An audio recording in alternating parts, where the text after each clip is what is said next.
Salut à tous, c'est Jean-Charles et bienvenue dans un nouvel épisode de votre web-série préférée. Je vous conduis, vous le voyez peut-être derrière moi, il y a la mer, et qui dit mer dit bateau. Quel est le point commun entre François Gabard, Florence Artaud ou encore Olivier de Kersauzon? Ils ont navigué sur des bateaux qui ont été dessinés par VLP Design et nous sommes avec Vincent Loriot-Prévost. On va le retrouver tout de suite, je vous conduis dans les coulisses, c'est maintenant, c'est parti.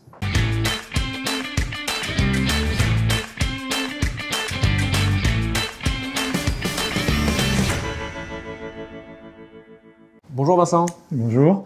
Merci de nous accueillir à Vannes, ici, dans vos locaux, où sortent tous les bateaux que vous créez.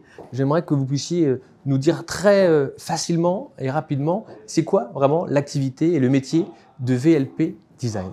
Petite précision, la C'est société s'appelle VPLP, exactement. VLP ne sont que mes initiales. Parce que c'est Marc Van Petegem Exactement. et vous, Voilà. Vincent Loriot-Prévost. Qui Vous vous êtes rencontrés d'ailleurs en Angleterre. On s'est rencontrés à l'école en Angleterre. Exactement. Et on s'était dit un jour peut-être, et puis le jour est venu. Le jour est venu. Vous avez des architectes, vous avez des ingénieurs et vous avez des designers, puisque le métier, c'est de dessiner des bateaux. C'est ça. Vous avez résumé en quelques mots comment est-ce qu'on peut concevoir un bateau aujourd'hui. Il y a besoin d'un architecte, bien sûr. Parce que le designer est important aussi. L'ingénieur qui va concevoir la structure pour qu'il ne casse pas. C'est encore un sujet qui est important dans notre métier. Et puis, il y a aussi toute la partie performance, analyse de performance, calcul, optimisation, etc., qui sont d'autres ingénieurs, qui sont des ingénieurs aéro ou hydrodynamiques. Il y a combien de personnes aujourd'hui dans l'entreprise? Eh bien, l'entreprise, il y a 3 sites à Paris, à Vannes. Et depuis 3 ans, on a créé une autre entité à Nantes.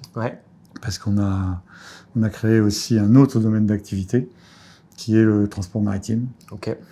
Et dans le cadre de la décarbonation du transport maritime, on a des choses à dire avec notre métier et à faire. Quelle est la répartition déjà de votre activité entre la course, la plaisance, le maritime? Est-ce qu'on est à un tiers, un tiers, un tiers ou pas du tout? Non, on n'est pas un tiers, un tiers, un tiers. Et puis, je pense que ce qu'il faut voir, c'est surtout le côté un peu transversal de notre activité. Ce qui est étudié en course est transposable pour certains cas en croisière et en transport maritime également. Et il y a une douzaine d'ingénieurs qui travaillent à la fois sur les 3 sujets.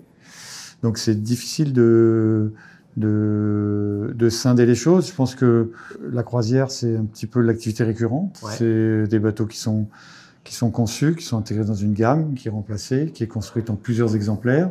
Notamment pour Beneteau. Notamment pour le groupe Beneteau, avec la gamme Lagoon. La gamme Lagoon dont on a conçu le premier exemplaire de la gamme Lagoon en 1986.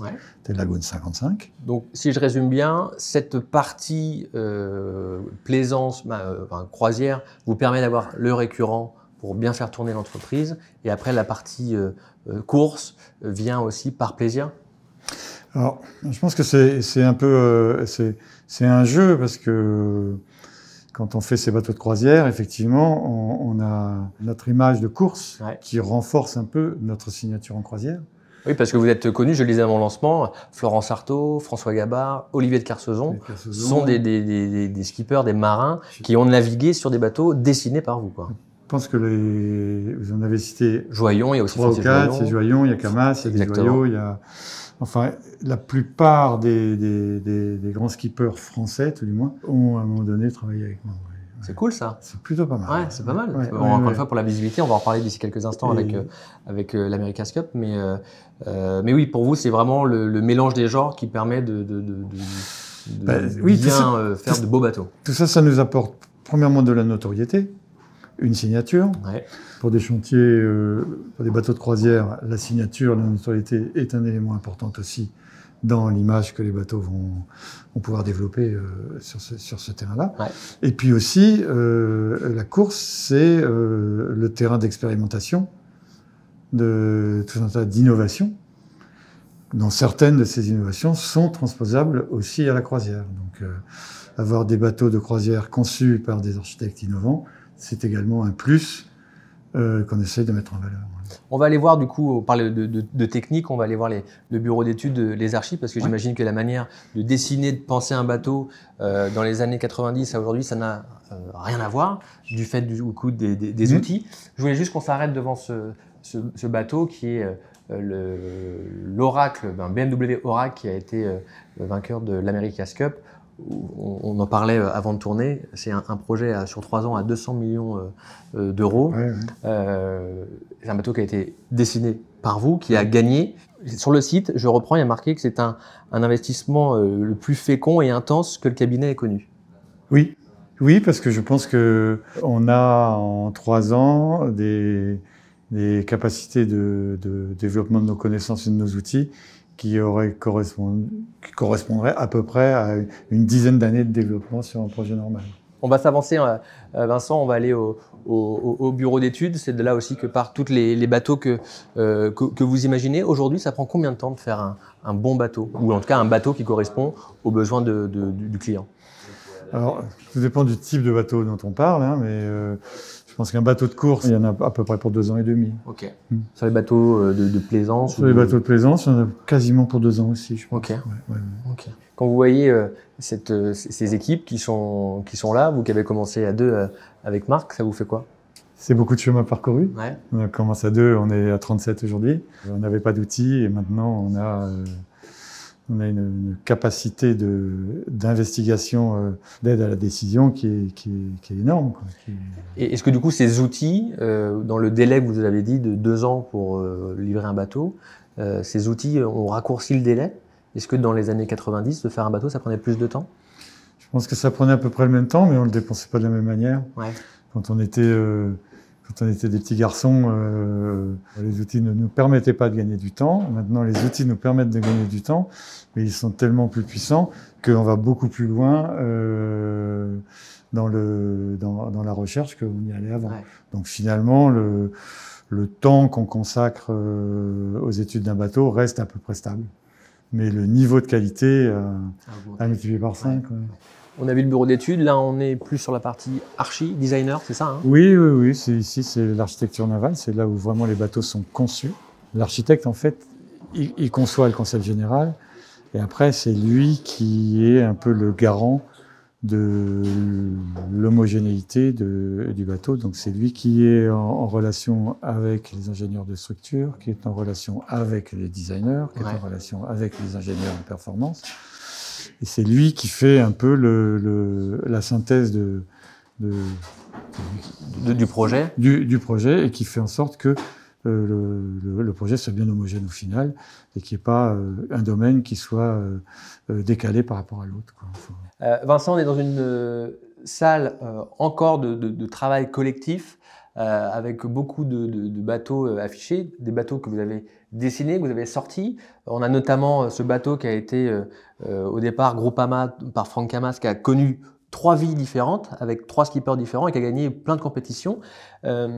Quand on s'intéresse à la voile, on dit voilà, c'est le bateau Groupama, c'est le bateau IDEC ou Sodebo ou autre.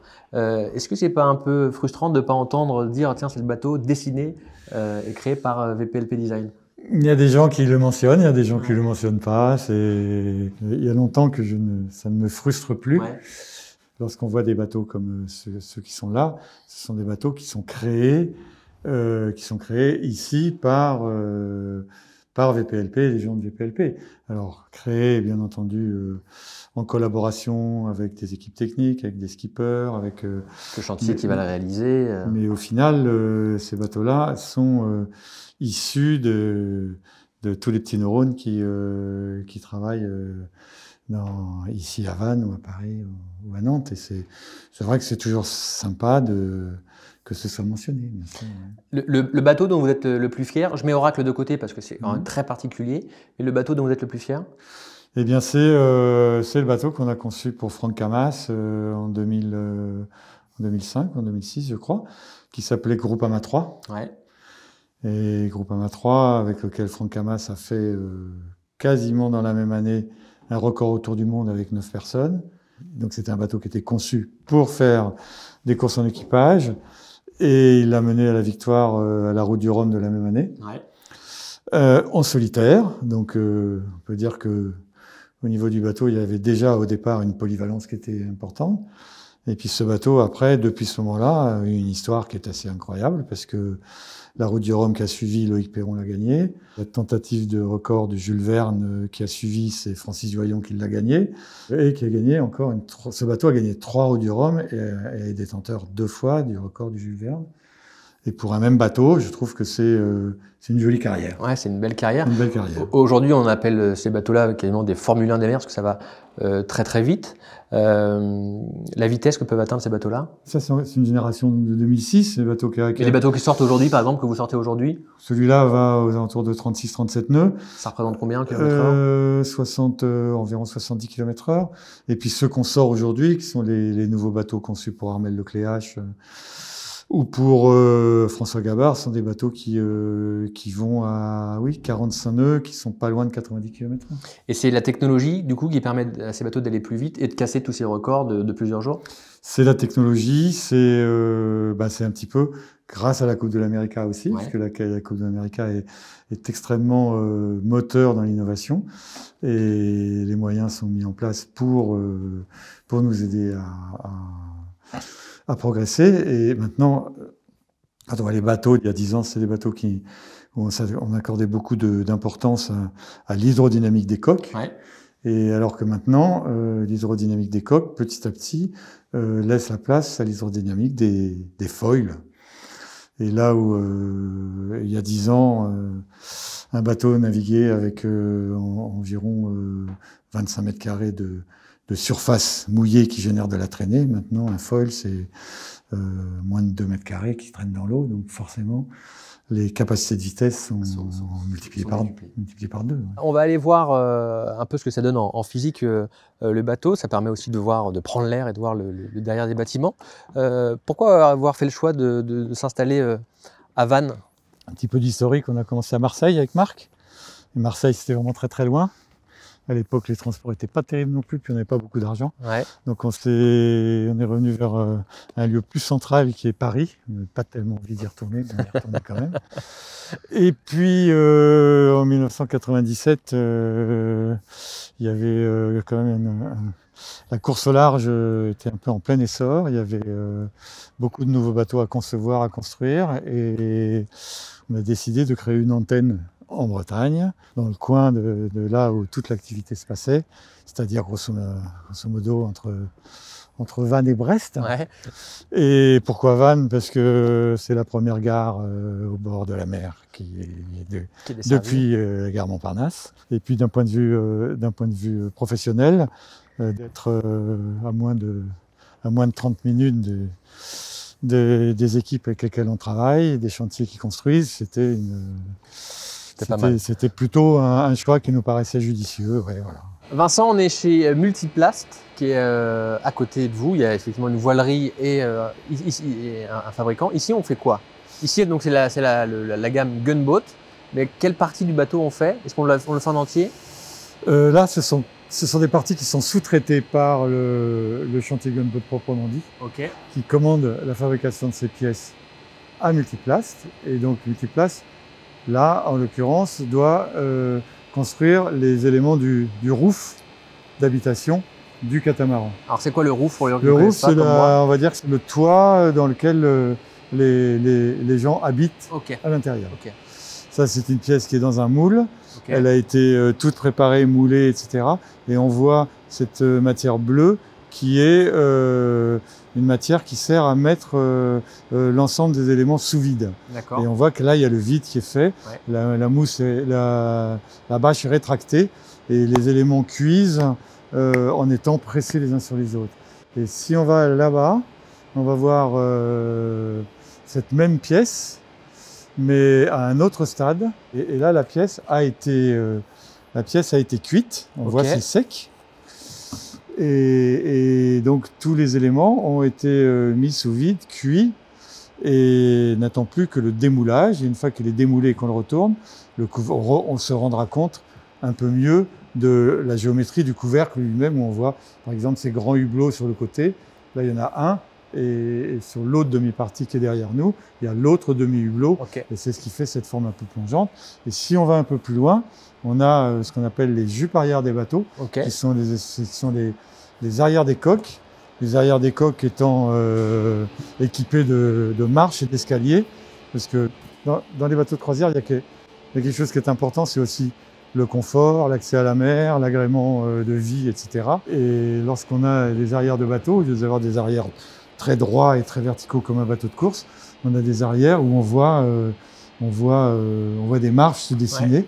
Ouais. Et donc, quand on retournera ces pièces-là et qu'on les mettra dans le bon sens, on s'apercevra que l'accès à la mer correspondra un petit peu à ces pièces qui sont, pareil, des pièces qui sont en plastique, enfin en carbone, tout est en carbone, qui seront démoulées et recollées les unes aux autres, parce que quand on fait des bateaux en composite, on ne fait jamais que des pièces qu'on assemble par collage. Est-ce que vous assistez à la livraison des bateaux à chaque fois, le plus possible? Le plus possible, ouais. Surtout au niveau des premiers modèles, bien sûr. Oui. Non seulement à la livraison, mais les premiers essais à la mer aussi, et pour pouvoir avoir les retours, les confirmations ou les modifications. Quand on va sur le site de VPLP Design, effectivement, on a l'accès à toute l'équipe. Il y a Marc, il y a vous, bien évidemment, puis il y a les autres collaborateurs issus du bureau d'études, Archie ou autres. Et à côté, il y a marqué « Associé ». Oui. C'est quoi la suite pour vous, Vincent? La suite, elle a commencé puisque on a commencé ensemble en 1980 avec Marc et on a décidé de passer la main ensemble au début de l'année. Ouais. On a décidé, Marc et moi, de céder, de vendre la société à nos collaborateurs avec lesquels on travaille depuis longtemps. Ok.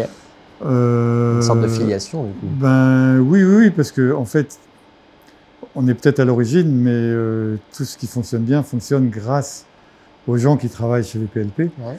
Et il est légitime que cette richesse soit conservée. Et VPLP, c'est avant tout une équipe, c'est des gens, c'est des valeurs, c'est un esprit. Et c'est ça qu'on a voulu transmettre en même temps que le reste. Et du coup, il y a 6 collaborateurs qui ont repris la société, dont mon fils, qui est Antoine, qui fait partie des 6 collaborateurs. Ça veut dire que pour vous, c'est la retraite? Ça veut dire que pour moi, ça commence à sentir un peu la retraite. Ouais. Vous naviguez? Oui, je navigue, bien sûr, ouais, je navigue souvent. Donc ça veut dire plus de temps pour naviguer? Plus de temps pour... ou faire autre chose, de toute façon. Mais plus de temps.